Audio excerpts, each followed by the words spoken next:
Students, this is part 3 of chapter 5, that is forms and formation of business enterprise. Students, we have last ended with the partnership form of business enterprise. So starting this part with the fourth form of business enterprise, that is cooperative society. ये क्या होती है students? It is that form of business organization in which a group of persons unite. ये वो form है business organisation का जिसमें बहुत सारे लोग यूनाइट होते हैं, इकट्ठे होते हैं. किस चीज के लिए?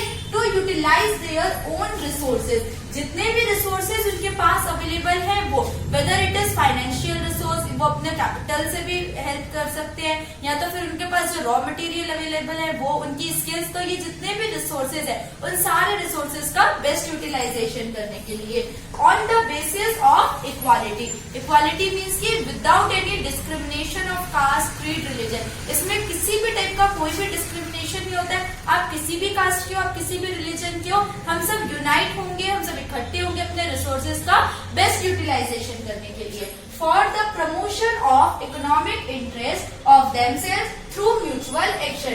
जितना भी उनका इकोनॉमिक इंटरेस्ट है, इकोनॉमिक इंटरेस्ट मीन्स कि आखिर कोई भी इंसान किसके लिए काम करेगा? For earning money. तो जो भी उनका इकोनॉमिक इंटरेस्ट है उसके लिए काम करते हैं. कैसे काम होता है ये? उनके म्यूचुअल एक्शंस के थ्रू, मतलब सब लोग मिलके वो काम करते हैं. So what is cooperative society? ये वो फॉर्म है बिजनेस ऑर्गेनाइजेशन का जिसमें बहुत सारे लोग मिलके अपने रिसोर्सेज का बेस्ट यूटिलाइजेशन करते हैं. किस चीज के लिए? अपने इकोनॉमिक इंटरेस्ट के लिए. सो it is known as cooperative society.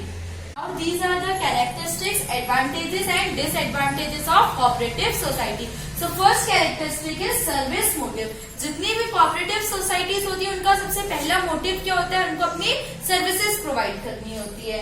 Next is cash transaction. जितनी भी कोऑपरेटिव सोसाइटीज होती है वो कभी भी क्रेडिट ट्रांजेक्शन नहीं करती क्योंकि उनके पास लिमिटेड फंड्स होते हैं. इसलिए वो जब भी ट्रांजेक्शन करती है तो वो कैसे ट्रांजेक्शन होते हैं students? Cash transaction. Next is welfare to all. इस कोऑपरेटिव सोसाइटीज के जो लोग होते हैं, जो मेंबर्स होते हैं, उनका मेन मोटिव क्या रहता है कि हमें सबका वेलफेयर देखना है, उनका भी और दूसरे जिनको वो अपनी सर्विसेज प्रोवाइड करने वाले हैं उनका भी. Next is limited return on capital. अब जो कैपिटल इन्वेस्टमेंट होती है वो भी लिमिटेड होती है, इसलिए इनको रेट ऑफ रिटर्न जो रहता है वो भी बहुत ही लो रेट मिलता है. जैसे अदर बिजनेसमैन होते हैं, जैसे सोल ट्रेडर हो गया या तो फिर पार्टनरशिप हो गया, उनका मेन मोटिव क्या रहता है? प्रॉफिट अर्निंग रहता है. लेकिन कोऑपरेटिव सोसाइटीज का वो मोटिव नहीं रहता है, लेकिन वो अपनी सर्विसेज प्रोवाइड कर रहे हैं, अपने प्रोडक्ट सेल कर रहे हैं, तो वो कुछ परसेंट ऑफ प्रॉफिट तो लेते ही है. इसलिए उनको लेकिन क्या रहता है? लिमिटेड रेट ऑफ रिटर्न मिलता है. Next is no transferability of shares. जितना भी उनका इंटरेस्ट है, जो भी उनके शेयर्स है, वो किसी को भी ट्रांसफर नहीं कर सकते हैं अदर मेंबर्स को. जितना भी जिस भी पर्सन का शेयर है वो उनमें ही डिस्ट्रीब्यूट होता है. So these are the characteristics of cooperative society. Now what are the advantages of cooperative society? सबसे पहला, इजी फॉर्मेशन. जितनी भी कोऑपरेटिव सोसाइटीज होती है वो इजीली फॉर्म हो जाती है. सिर्फ आपकी एज कितनी होनी चाहिए? 18 ईयर्स की होनी चाहिए. आप रिटर्न उनको नोटिस दीजिए कि हाँ, हम आपकी सोसाइटी के मेंबर बनने चाहते हैं, और फिर आप उसमें अपनी सर्विसेज प्रोवाइड कीजिए. Next is open membership. ऐसा नहीं होता कि पर्टिकुलर इन लोगों के लिए ही मेंबरशिप अवेलेबल है, नहीं. वहाँ पे ओपन मेंबरशिप होती है, कोई भी आके नोटिस देके वहाँ पे मेंबर बन सकता है. Third is limited liability. अभी तक हम क्या देख रहे थे? सोल प्रोप्राइटरशिप में और पार्टनरशिप में अनलिमिटेड लायबिलिटी हुआ करती थी, लेकिन कोऑपरेटिव सोसाइटी की जो लायबिलिटी रहती है वो लिमिटेड रहती है. क्यों? क्योंकि वही लोग जो है वही कस्टमर्स होते हैं और वही सेलर्स होते हैं. Next is stable existence. जैसे पार्टनरशिप में क्या होता था स्टूडेंट कि अगर कोई भी पार्टनर इंसॉल्वेंट हो गया तो वो पार्टनरशिप इलीगल हो जाती थी, लेकिन यहाँ पे ऐसा नहीं है. अगर कोई पार्टनर इंसॉल्वेंट हो गया तो वो पार्टनर रिमूव करके किसी और पार्टनर को हम वहां पे मेंबर कर सकते हैं. तो यहाँ पे स्टेबल एग्जिस्टेंस रहती है, मतलब अगर एक पार्टनर की डेथ हो जाती है, कुछ भी हो जाता है, तो उस पार्टनर के बदले में कोई और पार्टनर वहां पे मेंबर बन सकता है. Next is non competitive association. Other उसमें फॉर्म ऑफ बिजनेस में क्या होता है? बहुत ज्यादा कंपटीशन लेवल होता है. जैसे सोल ट्रेडरशिप है तो भी कंपटीशन ज्यादा रहता है, पार्टनरशिप है तो भी कंपटीशन ज्यादा रहता है, लेकिन कोऑपरेटिव सोसाइटी में कंपटीशन बिल्कुल भी नहीं होता है. क्यों? क्योंकि ये जो फॉर्म ऑफ बिजनेस ऑर्गेनाइजेशन है ये जनरल नहीं होता है, ये बहुत ही रेयर होता है. और दूसरी चीज कि इसमें क्या रहता है? कंपटीशन लेवल जो रहता है वो उतना हाई नहीं रहता है अदर फॉर्म्स के जैसे.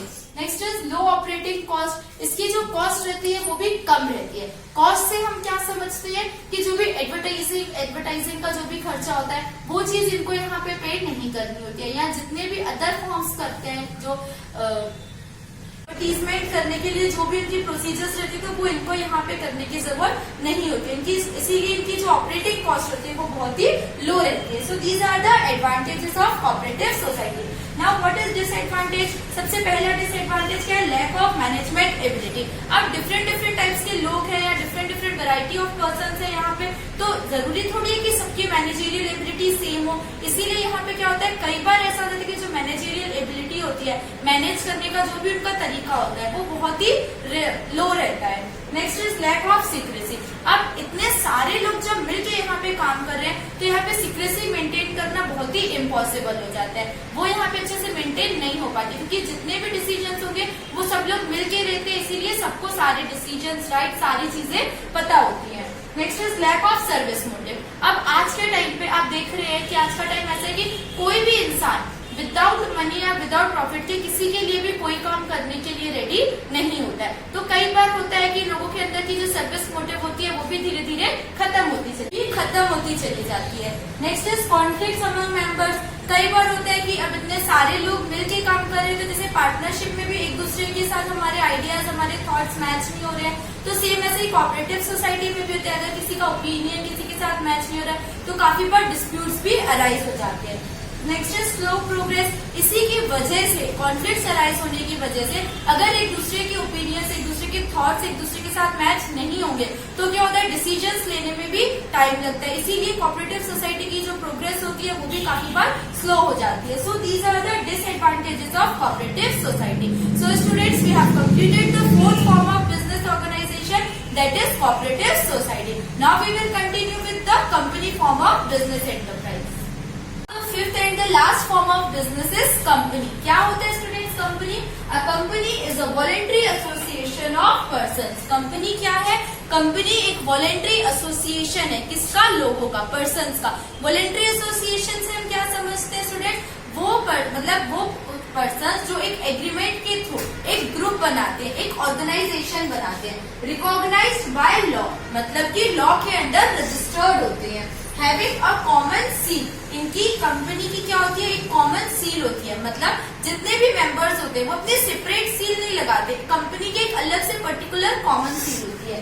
Setup to carry on business for profit with capital divided into transferable shares. क्या होता है, जो भी कंपनी का कैपिटल होता है, जो भी जिस भी प्रॉफिट के लिए उन लोग इन्वेस्ट करते हैं कैपिटल, तो वो क्या रहता है? Divided into small parts of shares. अभी आप ये आगे वाले चैप्टर्स में समझेंगे कि शेयर्स क्या होते हैं, तो वही चीज यहाँ पे भी है। जो कंपनी का कैपिटल होता है वो छोटे छोटे पार्ट्स में डिवाइडेड होता है, हम उन्हें क्या कहते हैं? शेयर्स कहते हैं। लिमिटेड लायबिलिटी, कंपनी के मेंबर्स की जो लायबिलिटी होती है वो कितनी होती है? बहुत ही लिमिटेड होती है।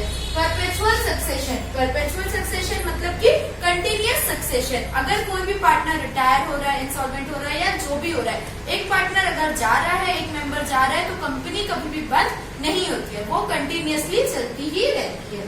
सो thus company is an artificial person created by law having separate legal entity and common seal with perpetual succession. Company क्या है स्टूडेंट्स? आप एग्जाम में प्लीज ये लाइन जरूर लिखिएगा, ये वेरी इंपॉर्टेंट लाइन है। आप कभी भी कंपनी का आंसर लिखें तो ये लाइन जरूर लिखिएगा। कंपनी क्या है? एक आर्टिफिशियल पर्सन है जिसको किसने बनाया है? लॉ ने बनाया है। और क्या रहते हैं उसकी? कॉमन सील होती है, सेपरेट लीगल एंटिटी होती है और परपेचुअल सक्सेशन होता है। So that form of business is known as company. अब the characteristics of company are, सबसे first characteristic, an artificial person. Artificial person क्यों बोला जाता है स्टूडेंट्स? क्योंकि कंपनी का क्या कोई फिजिकल शेप होता है, कोई फिजिकल एग्जिस्टेंस होता है? नहीं, वो एक क्या है? एक आर्टिफिशियल पर्सन है which is created by law. Next is separate legal entity. Separate legal entity का मतलब होता है जैसे हम किसी के भी ऊपर केस कर सकते हैं, सेम टू सेम वैसे ही कंपनी कैन बी स्यू और कैन बी स्यूड। कंपनी भी किसी के ऊपर केस कर सकती है और कोई अदर भी कंपनी के ऊपर केस कर सकता है।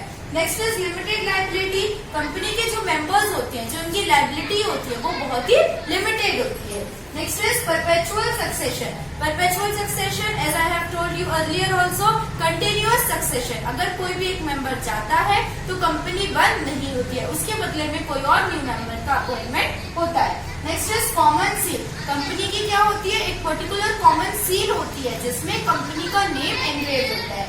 Next is members. कंपनी दो टाइप्स की होती है, अभी हम आगे देखेंगे कौन कौन से टाइप्स. तो first one is private company and the second one is public company. Private company में कितने मेंबर्स होने चाहिए, मिनिमम 2 एंड मैक्सिमम 50 मेंबर्स. और पब्लिक कंपनी में मिनिमम 7 और maximum unlimited. Next is transferability of share.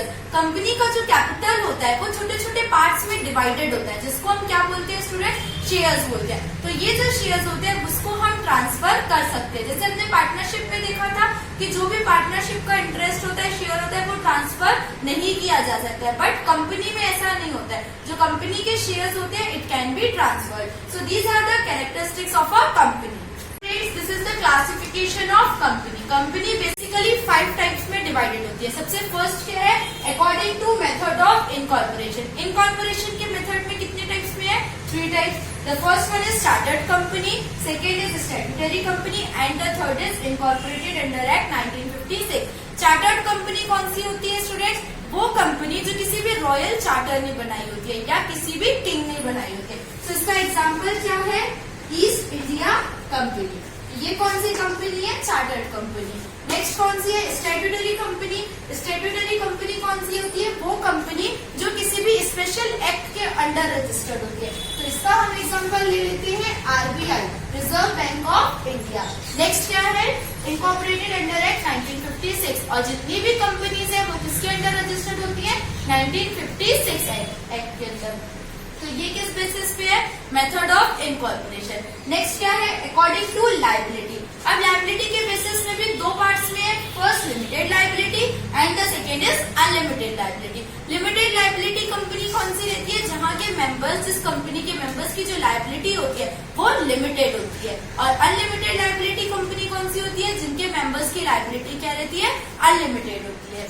Third किस base पे, according to ownership. अब ओनरशिप के बेसिस में 4 टाइप्स में डिवाइडेड है, government company, non government company, holding company and subsidiary company.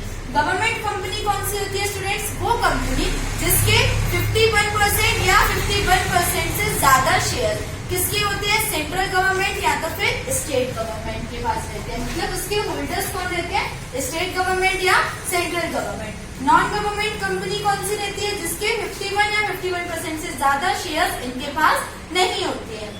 Next holding company. Holding company वो होती है, फॉर एग्जाम्पल मान लीजिए 2 कंपनीज है, एक का नाम है ए कंपनी और दूसरी का नाम है बी कंपनी. अगर बी कंपनी के 50% से ज्यादा शेयर्स किसके पास है, ए कंपनी के पास, तो ए कंपनी कौन सी कहलाएगी, होल्डिंग कंपनी, और बी कंपनी कौन सी कहलाएगी, सब्सिडरी कंपनी.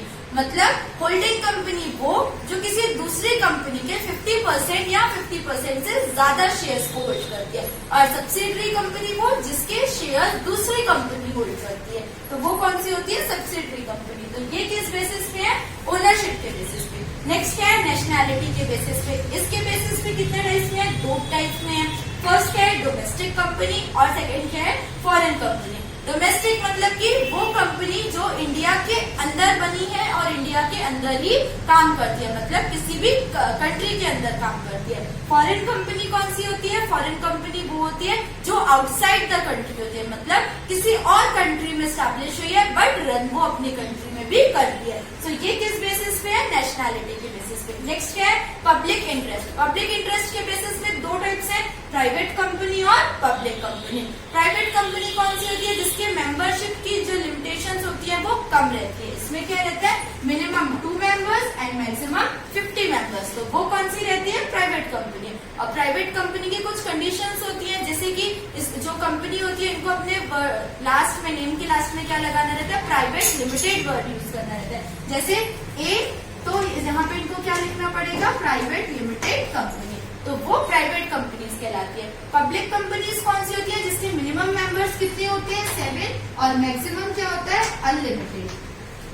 मैक्सिमम नंबर्स के लिए इसमें अनलिमिटेड होती है. So that is known as public company. So it is the classification of company between private company and public company. सबसे पहला डिफरेंस क्या है स्टूडेंट्स? मेंबरशिप। प्राइवेट कंपनी में minimum number of member is 2 and maximum is 50। Private company में minimum members 2 से चाहिए होते हैं और मैक्सिमम मेंबर्स 50। पब्लिक कंपनी में minimum members 7 and maximum unlimited. Public company में मिनिमम मेंबर्स कितने चाहिए होते हैं? 7 और maximum unlimited. Next is allotment of shares. It can allot shares immediately after receiving the certificate of incorporation. ये certificate of incorporation students हम आगे वाले चैप्टर में पढ़ेंगे जब हम पढ़ेंगे फॉर्मेशन ऑफ कंपनी। यहाँ पे भी सिर्फ डिफरेंस है, इसलिए छोटा सा आप ये जान लीजिए कि प्राइवेट कंपनी कब अलॉट करती है शेयर? जब उसके पास ये सर्टिफिकेट रिसीव हो जाता है। लेकिन पब्लिक कंपनी में it can allot shares only after the subscription money. अगर पब्लिक कंपनी के पास ये सर्टिफिकेट है तो भी उसके बाद वो शेयर्स अलॉट नहीं कर सकती है। कब करेगी पब्लिक कंपनी शेयर्स अलॉट? जब उसके बाद सब्सक्रिप्शन मनी रिसीव हो जाएगा। ये सब्सक्रिप्शन मनी क्या होता है वो भी हम आगे वाले चैप्टर्स में देखेंगे। Next is prospectus. It is not required to issue prospectus. Private company को प्रोस्पेक्टस इशू करने की जरूरत नहीं होती है। प्रोस्पेक्टस क्या होता है? प्रोस्पेक्टस मतलब जैसे हम कभी भी किसी स्कूल्स में जाते हैं तो वो हमें एक पैम्पलेट टाइप का देती है। उसमें क्या रहता है? एक इंट्रोडक्शन रहता है कि उनके स्कूल में क्या क्या फैसिलिटीज अवेलेबल है या क्या क्या चीजें अवेलेबल है, क्या फैसिलिटी वो हमें प्रोवाइड करेंगे। सेम ऐसे ही प्रोस्पेक्टस क्या होता है? कंपनी हमें अपने बारे में बताती है कि हमारी कंपनी आपको क्या फैसिलिटीज देगी, कितना रेट ऑफ डिविडेंड देगी, जो भी उनके बारे में रहता है वो रफली हमें बताती है। तो इनको जरूरत नहीं होती है प्रोस्पेक्टस इशू करने की। लेकिन पब्लिक कंपनी में there is need to issue prospectus. Public company को प्रोस्पेक्टस इशू करने की जरूरत होती है। Next is directors. At least 2 directors are required as per the rule.